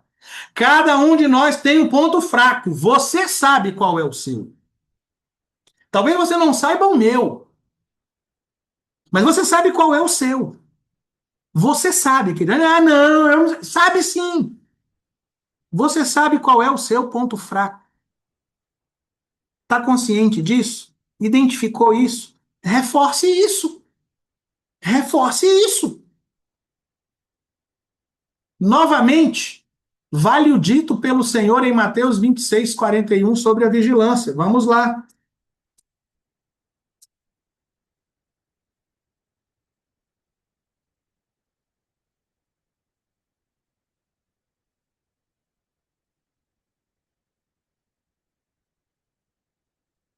Vigiai e orai para que não entreis em tentação. Na verdade, o espírito está pronto, mas a carne é fraca. Queridos, o espírito está pronto, mas a carne é fraca. As pessoas têm usado isso para se esconder e justificar os seus pecados. Não, a carne é fraca. A carne é fraca. Por isso que você deve vigiar.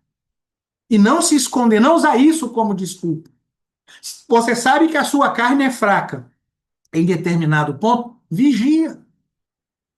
Fica esperto. E com base nisso, né, que o espírito está pronto, mas a carne é fraca, então vigie. Muitos outros ensinos bíblicos, né? Há muitos outros ensinos bíblicos. Salmo 101:13, nós já lemos, né? Não porei coisas más diante dos meus olhos. Não porei coisas más diante dos meus olhos. Vigia. Vigia. Desliga a televisão, sai do celular, desliga o computador, né? Dá as costas, vai andar. Eu não sei qual é a situação. Eu não sei qual é a tentação que a coisa má se apresenta diante dos teus olhos. Vigia. Mas há outras, né? Efésios 4:25, 26, 28 e 29, por favor.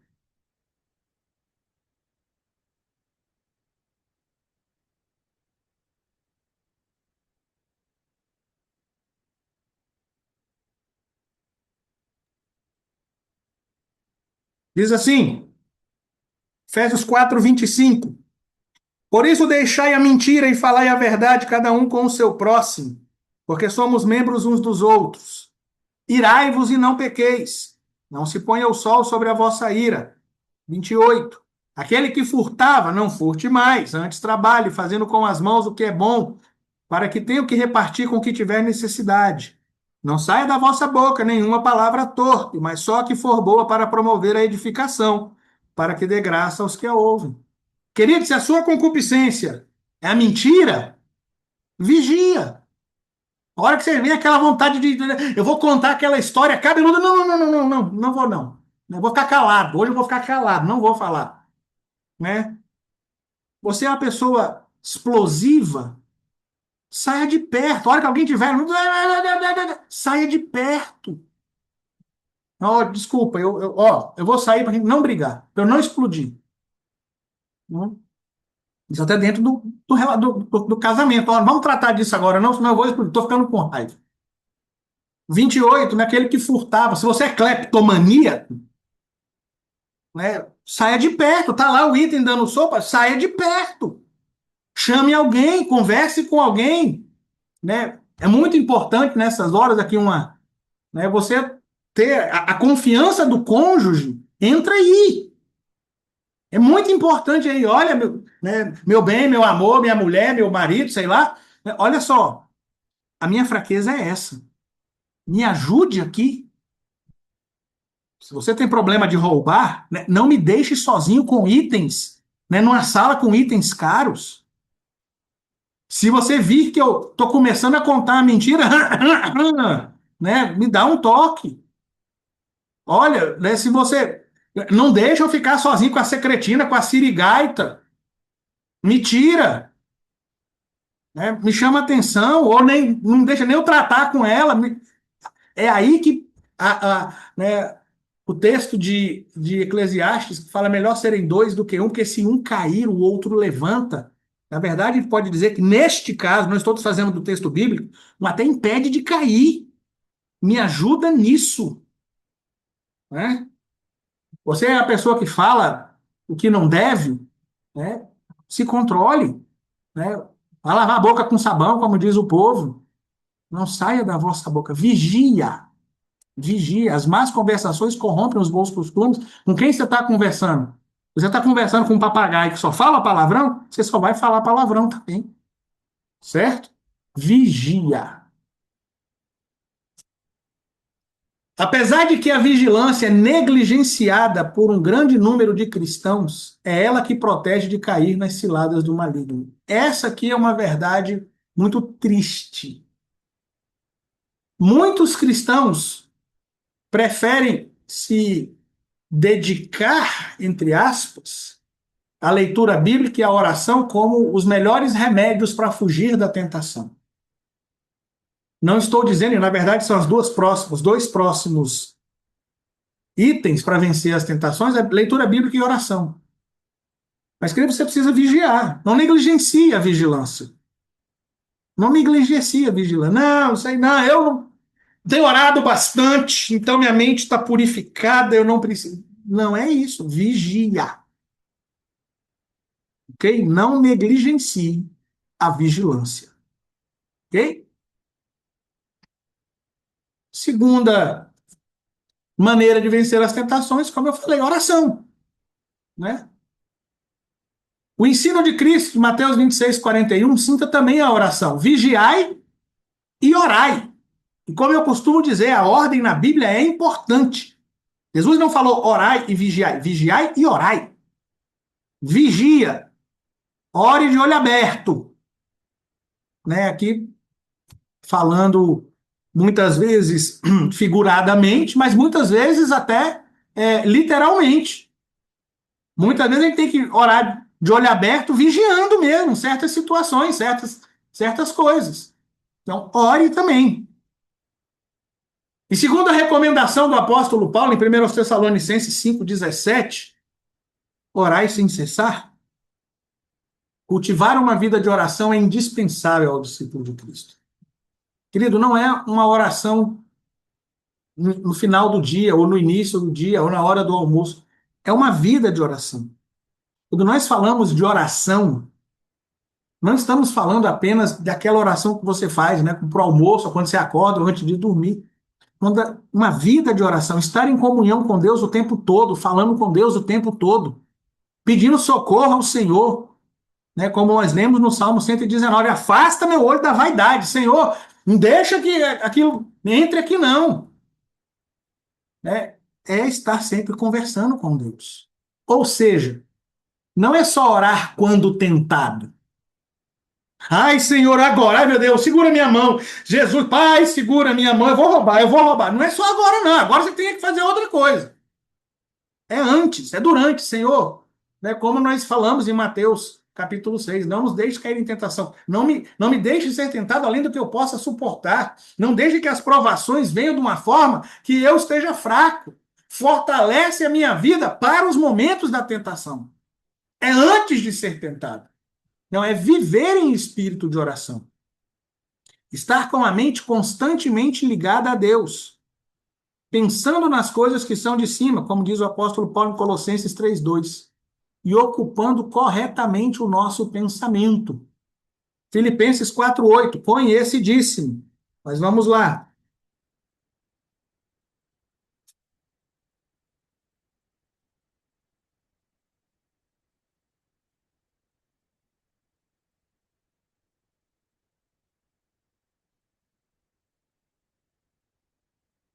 Diz assim: quanto ao mais, irmãos, tudo que é verdadeiro, tudo que é honesto, tudo que é justo, tudo que é puro, tudo que é amável, tudo que é de boa fama, se há alguma virtude, se há algum louvor, nisso pensai. Ocupe o seu pensamento com o que é verdadeiro, honesto, justo, puro, amável, de boa fama. virtuoso, se você sabe que certos pensamentos não se encaixam nestes parâmetros, né?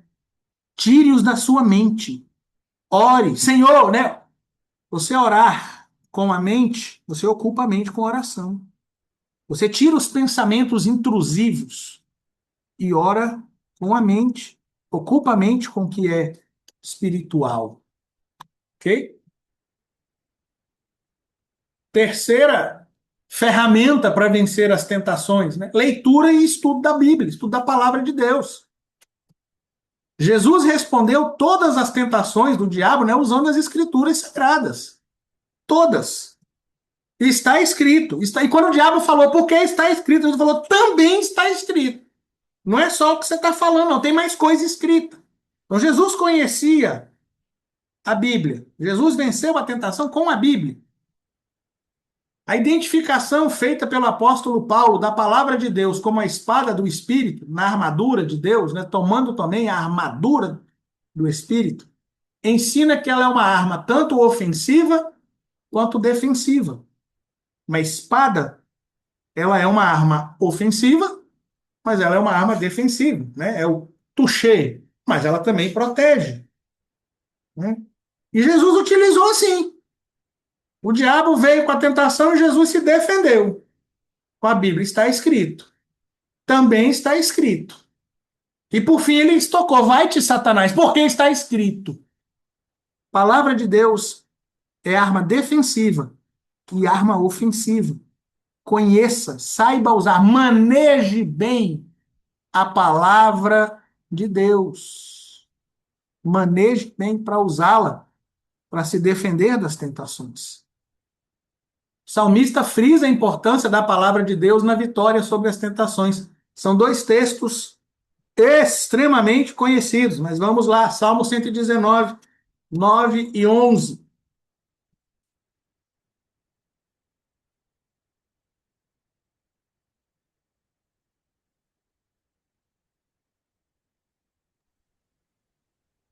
Com que purificará o jovem o seu caminho, observando conforme a tua palavra.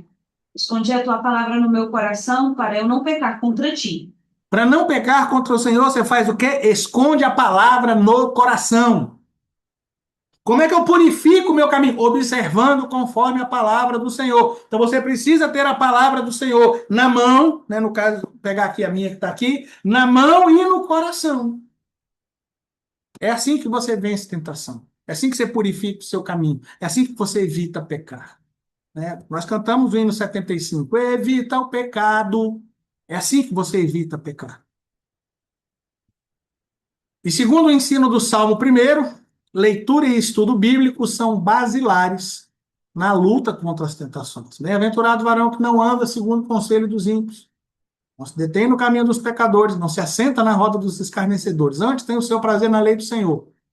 E na sua lei medita dia e noite. Quem medita dia e noite não anda no caminho dos pecadores, não se detém na roda dos escarnecedores, não anda no caminho dos pecadores, não anda segundo o conselho dos ímpios, não se detém no caminho dos pecadores e não se assenta na roda dos escarnecedores. Então, o segredo para vencer as tentações também passa por ler e estudar a palavra de Deus. Certo? Mas, por fim, tem uma que é importantíssima. A fuga. Fugir. Não é o mesmo que vigiar. Aqui é fugir. Aqui é você viu, está vindo e você toma outro rumo. Fuga é outra ação frequentemente negligenciada. A soberba da vida leva muitos cristãos a se acharem capazes de combater, de enfrentar as tentações. Não, eu leio Bíblia, eu oro, então não tem problema. Eu não vou cair em tentação. Pode vir tentação, né? E se expõe à tentação. Sabem que aquela é a sua concupiscência, mas acham que estão extremamente fortalecidos, porque leem Bíblia todo dia, porque oram, então eu sou imune. e ficam, se expõem, resolvem enfrentar, quando na verdade deveriam fugir. A Bíblia traz exortações à fuga. A Bíblia nos ensina a fugir, querido. A Bíblia nos ensina a fugir. Eu quero ler todos esses textos. Vamos lá. 1 Coríntios 6:18, 1 Coríntios 10:14, 1 Timóteo 6:11, 2 Timóteo 2:2. Vamos lá, 1 Coríntios 6:18.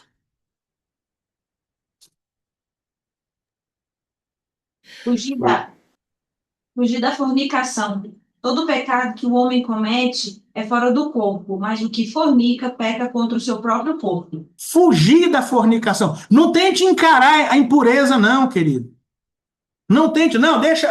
Mostra aí, deixa eu ver. Ih, não, eu nem vou me abalar com isso. Não, não é para você fazer isso, não. Quando você entender que vai acontecer, que vai se mostrar alguma coisa, que a impureza vai aparecer, fuja. 1 Coríntios 10:14. Portanto, meus amados, fugi da idolatria. Fugir da idolatria. Não fique ali tentando. E aqui a gente pode jogar até na questão do dinheiro, que a palavra do Senhor vai dizer que a avareza é idolatria. Fuja da idolatria, fuja até do amor ao dinheiro. Né? Não fique, porque o dinheiro, porque. Querido, cuidado. Né? Fuja. Não, eu me aguento, pode deixar. Né? Manda planilha aí que eu resolvo. Fuja da idolatria. Pode trazer lá o. Né? Não posso nem falar porque está gravando, né? 1 Timóteo 6:11. Mas tu, ó homem de Deus, foge destas coisas e segue a justiça, a piedade, a fé, o amor, a paciência, a mansidão. Então, tu, homem, foge dessas coisas. Tem coisas. Tá falando aí de falsas doutrinas, se você lê o que segue. Falsas doutrinas, falsos mestres, ganâncias que querem ser ricos, o amor ao dinheiro. Foge. Não tenta encarar, não tenta suplantar. Eu vou vencer. Eu vou fazer os 12 passos, os 15 passos e vou vencer. Foge. 2 Timóteo 2:22.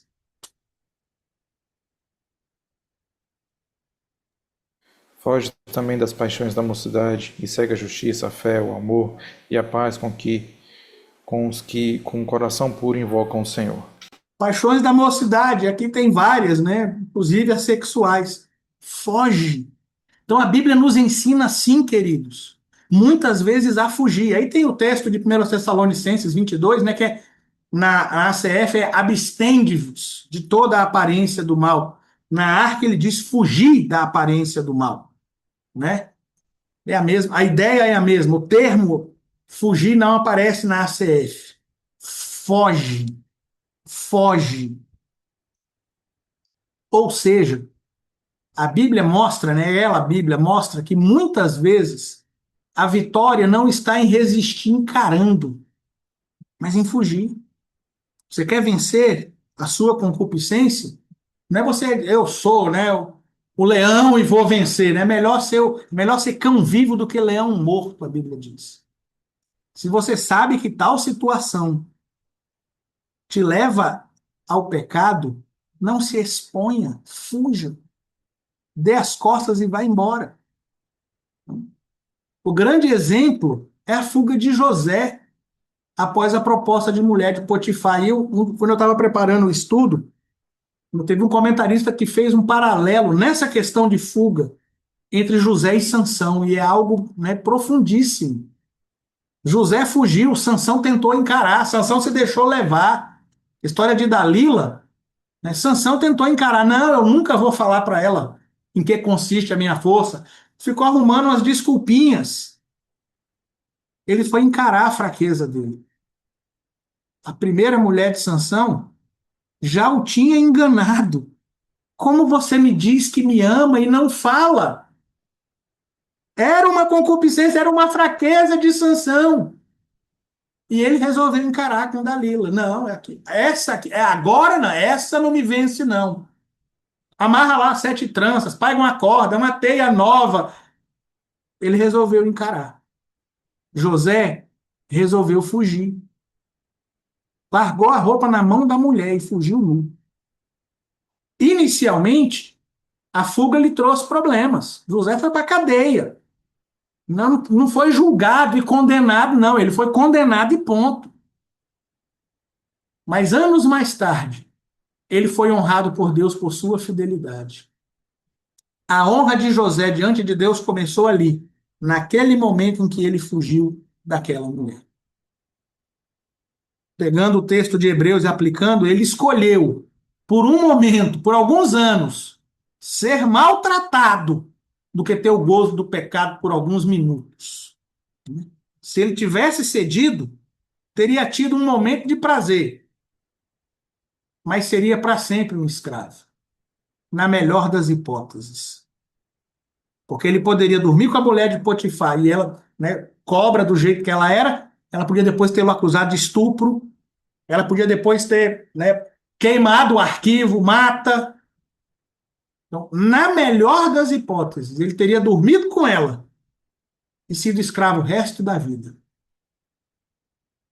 Mas ele escolheu fugir, pagou o preço, perdeu bens, poder, reputação, né, como nós cantamos, se temos de perder famílias, bem e poder, ele escolheu perder, mas ganhou depois, literalmente, o reino do Egito e depois o reino celestial.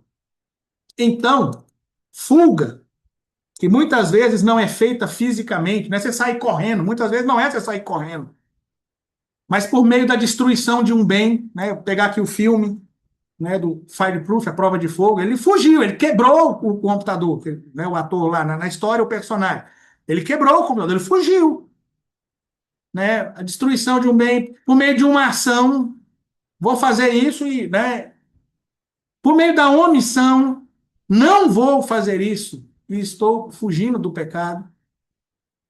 Então, fuga não é uma covardia, é sabedoria espiritual. E nós, cristãos, precisamos aprender isso. A gente não precisa se expor à tentação. Foge. Ok? Tranquilo?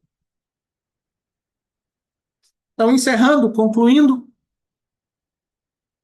as tentações fazem parte da caminhada cristã, pois Satanás e a natureza carnal querem nos desviar do nosso alvo, que é a vida eterna com Cristo. Gálatas 5, 19 a 21 são as obras da carne. Não são as obras do diabo.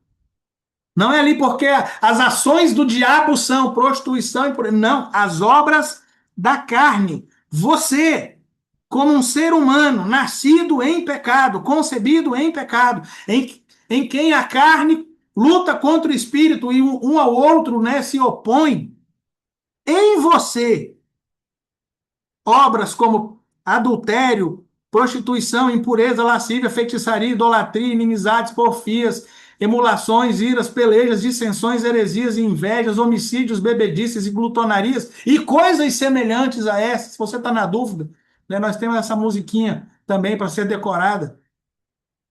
Isso aí está em você, querido. Está aí em você. São as obras da sua carne. E elas querem te desviar do nosso alvo, que é a vida eterna com Cristo.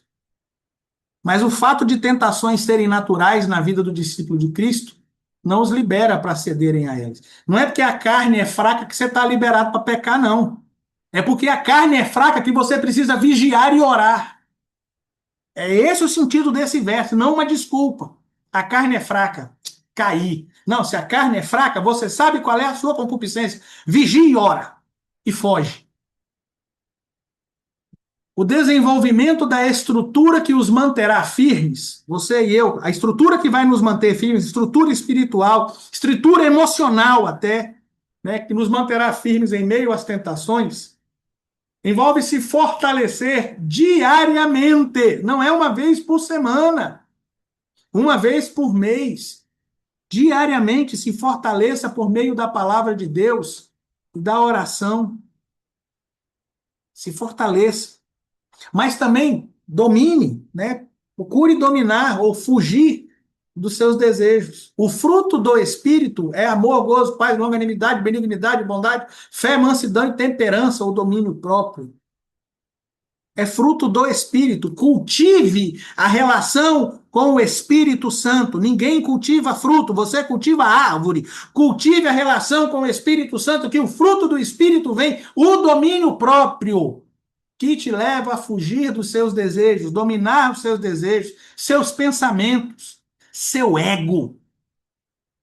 Pois é nestas coisas que ninguém vê que começa a tentação. A tentação, como eu disse, nasce nos olhos, te encheu os olhos. Ninguém viu que aquilo te encheu os olhos. Ninguém viu o pensamento adúltero, o desejo lascivo que nasceu no coração. Ninguém viu. Mas se ele nascer, se você deixar, você já cedeu à tentação. Então, não se pode negligenciar a educação espiritual. Eduque-se espiritualmente. Como eu disse, cultive uma relação com o Espírito Santo, uma relação verdadeira. Ninguém cultiva fruto, se cultiva árvore. Cultive a relação com o Espírito Santo, que o fruto do Espírito vem. Lester Sumrall, pastor evangelista, professor e missionário pentecostal americano, dizia: aquilo que você inicialmente falhar em dominar, com certeza te dominará algum tempo depois. E isso aqui, querido, vale para tudo na sua vida. Se você não é capaz de dominar certo desejo, pode ter certeza que ele vai te dominar depois. E qualquer outra, pense em qualquer coisa, meu, que você não consegue dominar, pouco tempo depois ele vai te dominar. Isso é muito forte. E são muitos os discípulos de Cristo que parecem não entender que é impossível crescer espiritualmente sem confrontar e dominar desejos, pensamentos e ações. Aquilo que eu falei. Querido, você sabe qual é a sua concupiscência. Encare isso. Encare isso. Olha, isso aqui é a minha fraqueza. Reconheça. E vá atrás de resolver, pedindo ajuda. Né? Entra, como eu falei, a história do cônjuge, não vou repetir, mas peça ajuda ao cônjuge, me ajude nisso. Não me deixe cair nisso, não. Né? Não me deixe sozinho, não me deixe. Tá, me ajude aqui. Você está confrontando e dominando o seu desejo. Não, eu não estou dominando, sim, mas alguém está te ajudando a dominar. Seus pensamentos, suas ações. Entenda, querido, jogar para debaixo do tapete não resolve. Tentar encarar na base da sua força, eu com a minha força, eu vou. Não resolve. Peça ajuda a Deus e a outros. Confronte seus desejos, seus pensamentos, suas ações. Não sem razão. O apóstolo Pedro fez o alerta e deu a solução. Vamos lá para terminar, 1 de Pedro 5, 8 e 9.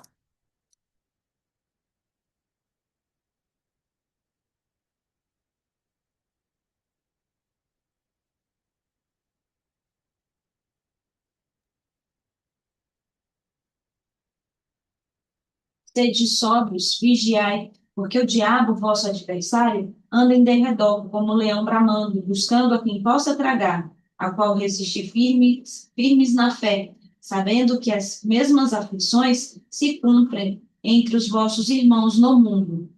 Sede sóbrios, seja responsável. Sóbrio aqui é ser responsável. Vigia. O diabo vai te tentar.